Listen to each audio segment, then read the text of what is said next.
So I think the government's doing a lot of work to try and get first homeowners in to the market for the first time, which you said is a great thing. Yep. Property ownership is unbelievable. However, the stock is just not there, and we're not building enough properties to be able to serve the international migration. People are living longer. Yep. Could go on for years, but we're meant to build 1.2 million properties in the next 5 years. As BAs like yourself on the ground, dealing with agents, dealing with basically a whole heap of property or lack of stock, are you seeing like heaps of numbers at open homes? The competition for good property is wild? Yeah, competition is high, and we're already in low stocks right now, so this is only going to increase it significantly over the next sort of 6 to 12 months when that does come in. So yeah, locally, lots of people at open homes, lots of competition. We really have to move with that as well. So we've got clients looking for that investment property or owner occ, and we've got to keep our ears to the ground and make sure we're on target with what's happening with those prices, because if we don't move at a certain stage and prices keep moving up, then our clients keep missing out and then paying more for eventually. a property. Now, we never want to pay more for a property.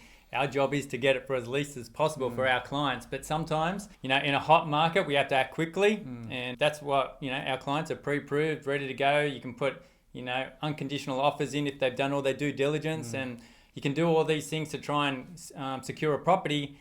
But yeah, there's just low stock and lots of competition at the moment. But we're also seeing people buying property that we can clearly see is overpriced. And we're just not going there because it's too much, right? Yep. And some of them are actually using buyer's agents, which is even scarier, right? Yep. And we're not about putting down other buyer's agents, but it's pretty wild out there where they're just buying property for the sake of buying it because it's low stock to move the client on, which is absurd. So I think the real key is, A, are we buying a good asset, and B, are we paying what's reasonable for it?